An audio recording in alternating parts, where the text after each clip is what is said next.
Susan Bradbury is she kind of spearheads the actual projects, and she knows has so many connections. She is a world class uh, stained glass window manufacturer or repairer or whatever needs to be done with them. And so, Susan, it's great to introduce you, and she's fantastic, and she's going to share her screen at some point. I think she's got pictures and stuff, so she's going to address what we have done so far, and then she's going to where we're going from here. So, Susan, the ball's in your court. I'm just, we practiced this before. I'm just going to share my screen. I hope that you are going to get, are you, can you all see this picture of the Glencairn Monument now? Yes. Wonderful, wonderful. Well, I'm delighted to be asked to speak. It's quite an honour to be speaking internationally, and I'm also delighted to be part of the team that is trying to preserve this monument. I'd actually lived in the village of Kilmores for more than 10 years before I knew it was there. And when I first saw it, I couldn't believe it. It's phenomenal. But my Roger's told us about the history, and believe me, Roger knows so much more than there was time for him to say. But what I'm here to say is the practical things that need doing and are being doing to the monument. And I've got 8 categories of work, so to speak, but that doesn't mean there are 8 things to be done. These categories all have subsections, but there are 8. And the very first one is the windows, and that's how I became involved. And you can see them in this picture now in the background. The old windows had been completely vandalized, quite maliciously. They were very plain. And when we were asked by David, he approached my late husband as long ago as 2005. When we were asked to make them in better quality glass. The old glass was Victorian and quite cheap, and every single piece was broken. And we made them in handmade glass, and we put the shield with the shape fork in the middle of each window. So that was the first thing I got involved with. The planning started in 2005, but the work was done in 2019. And in time for your triennial meeting that happened here in Kilmores. And I say the window project, I did make these windows, but I also part of the window project was that I organised a stonemason to do stone repairs to the mullion between 2 of the windows, and a metal worker. The windows had very, very rusty iron frames, and I commissioned a metal worker to replace them with brass, which obviously will not be rusting. And I also got vandal protection put on the outside because we didn't want the new windows to go the same way as the old. So first category is the windows, and that was where my involvement started. And following that meeting, when lots of you, Cheryl and David, and lots of people were here in Kilmores, lots of members of Clan Cunningham, we decided to investigate. And I, in my career, had worked with stone conservators. St. Giles has already been mentioned a couple of times. That was one of my major projects where I worked with Scotland's top conservator of stone monuments in St. Giles Cathedral. I was working on the glass there, and I asked her to come and look and write us a report. And that was duly done. So we got detailed information on exactly what was wrong with the stone and what needed to be done. And I just, as part of my introduction, I'm here because of the windows. You're all here because you're Cunninghams, and this is a very important Cunningham, the Earl who commissioned the monument. Part of the investigation, that's me up the ladder. It was great, good fun. And you can see Tina, who made the lovely paintings that many of you have a print of. And that's Jim with the shorts on, holding the ladder to keep me safe. We were trying to see the roof timbers. We wanted to know the condition of the roof timbers. And that was the best photo we could get because there's a metal grill to stop pigeons getting into the roof space. So we couldn't put the camera in. We had to shine a torch through the metal grill, and the camera was too big. We had to just use the phone to get, this was the best we could do. And we have a selection of these photographs, quite a few, and we think the roof timbers are okay, touch wood. At some point, we'll be opening the roof. But second phase after the windows was investigation. And this gives you an idea up the ladder, and that's what I could see. We also had a structural engineer. He got up the ladder. And we had an architect, a retired architect who lives in the village and attends the church. And I have to comment as an aside, the structural engineer was very expensive and the architect advises us for free, which is a great contrast. So the stone conservator, the top conservator of stone monuments in Scotland, a woman named Graciela Ainsworth, and she's an accredited conservator. And she said we should concentrate on the urgent repairs. And the most urgent was the removal of cement. Cement is very damaging to stone. And if you look at the Countess's face, you can see her collar, her the fabric, they're beautifully carved. But the chin, look at the chin, it's a mishmash. And the chin was cement, not stone. So advice was to remove cement in the important parts. And here, one of the teams of conservators is shown in the act of removing the head.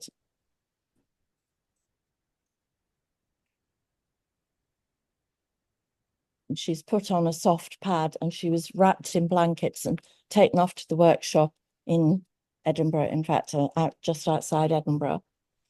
And that's how she looked without her head. And if you look, you can see in where the neck should be, there's cement there too, and that cement was slowly and carefully removed. And that's what it looked like when they'd removed all the cement. They thought that the neck was simply broken. They didn't realize the head had always been separate.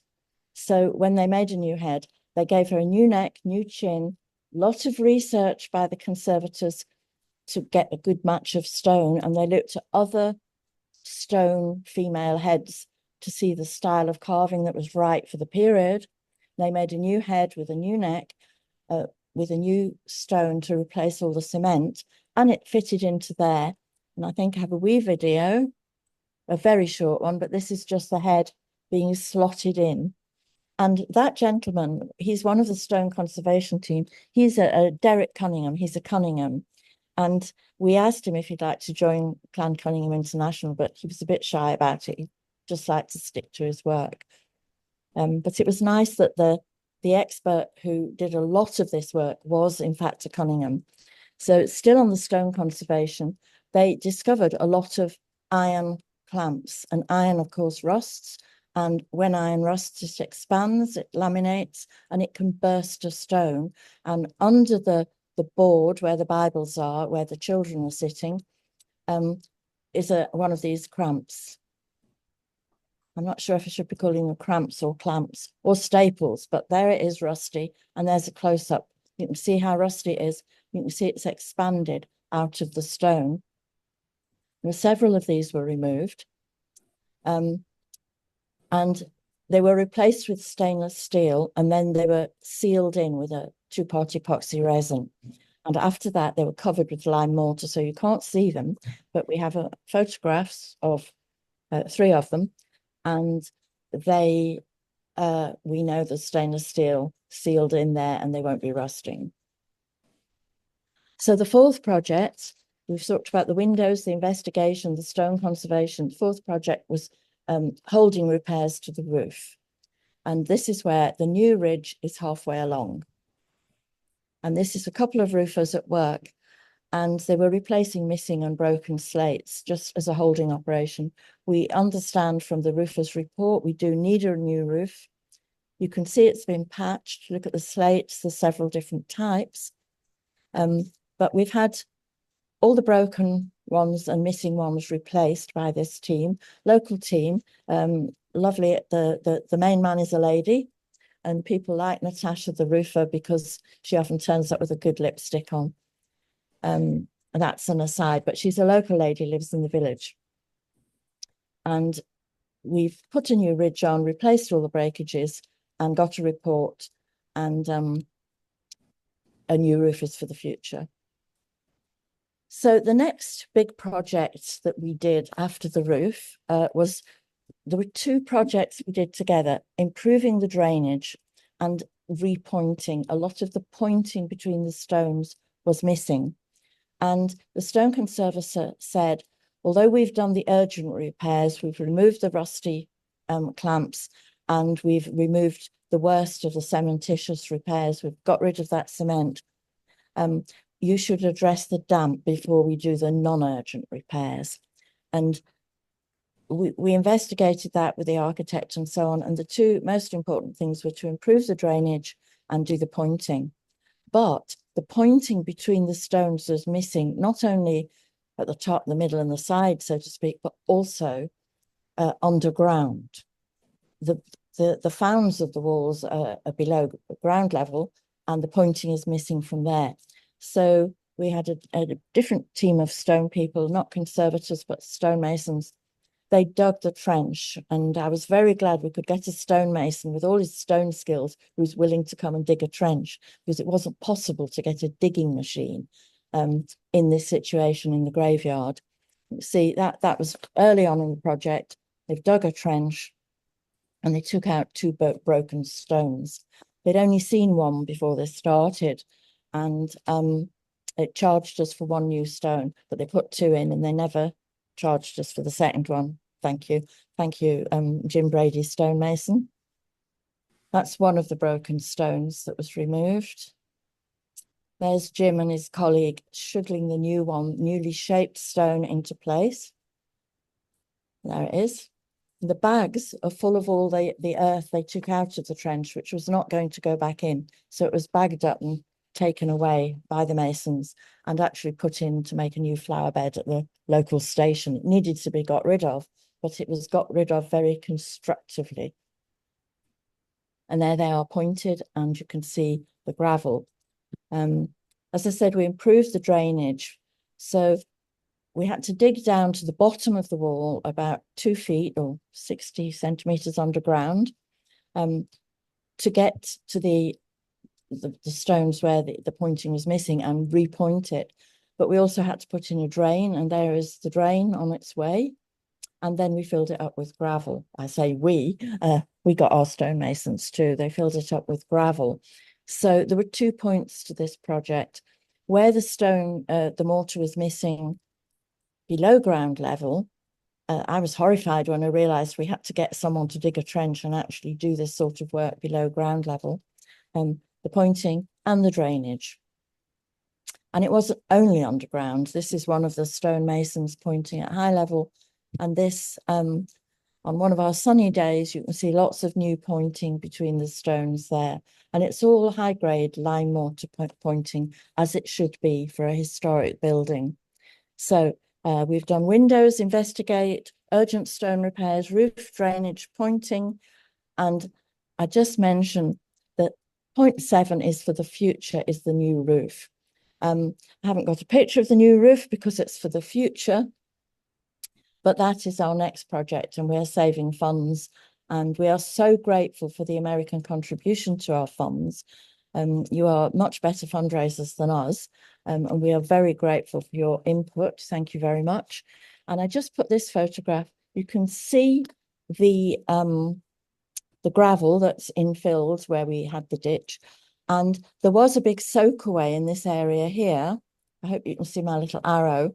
And this shows you at the end of September. I was really pleased. The work was done June, July. By the end of September, the grass had grown back over the soak away. And where all the earth was in sacks and removed, the grass was destroyed. It was great. By the end of September, it had all grown back very nicely. And so that was number 7 will be the new roof. And number 8, I just thought I'd finish on this nice photograph. Number 8 will be going back to the Stone Conservator for the non-urgent repairs. But I thought you'd like to see, I have a friend who has a drone, and he sent his drone up, and there is our Kilmore's Church, St. Maur's Glencairn Church, and the arrow, my very inelegant arrow, is just pointing to, and even in the aisle, and even in this photo from above, from a distance, you can see the patching on the roof, the different colours of slates which don't overlap in the proper way that keeps a building waterproof. So I thought I'd leave you with that photograph and just say, I said 8 category. After the number 7 is the new roof. Number 8 is going back to the Stone Conservator for the non-urgent repairs, which we have an estimate which may change before we've collected the money of £17,000 for a new roof. But we don't yet have an estimate for the non-urgent stone repairs. We will be gathering that, but we don't have that yet. So I thought you'd like to see this lovely picture, and I'll just say thank you for all your support from America, and thank you for inviting me to speak and explain what we're up to over here in Kilmore's.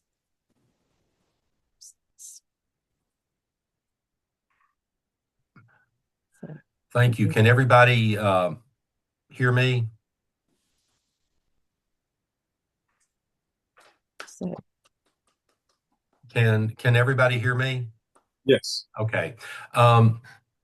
Thank you, Susan. I don't know if our Scottish members of our committee are going to stay on till the very end, but if there are any questions that you think of later on, we can if you put them in the chat section, and we can address those pretty much. We're in the fundraising stage now, and this work has not come cheap, and we've probably spent close to 20,000 American dollars, I would say. Oh, it's more than £20,000 all told, David. I forget Okay. I forget the big number, but it is over £20,000 now. And the most of it came from well, I won't say most, but over half probably came from CCI. But our members over in Scotland have been absolutely wonderful, and they host tours through the Isle. And so anybody who's going on a trip over there, if you get in touch with somebody on the board, we can get a message through so that you can get a tour through there. I know, Becky, your brother, is it Jess? No, not Jess. Yeah.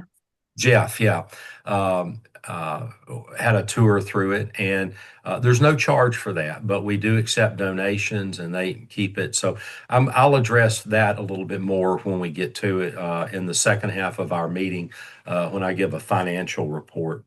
So thank you, Susan, for that great presentation, and Roger for yours.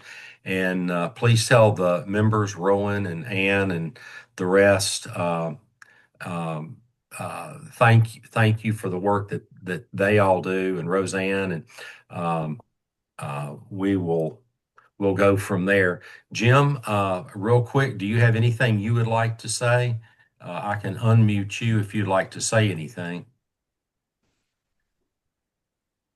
Hold on, I've asked him to unmute. By the way, let me introduce Jim Gray. And Jim, you're the what? The church, the head of Session clerk in St. Maur's Glencairn. Let me say this. My son and I were in Scotland recently, and it fell on my birthday, and they threw me a really nice birthday party. And one of the highlights of it was to be presented a haggis with candles on it and stuff, and which was pretty cool, pretty good.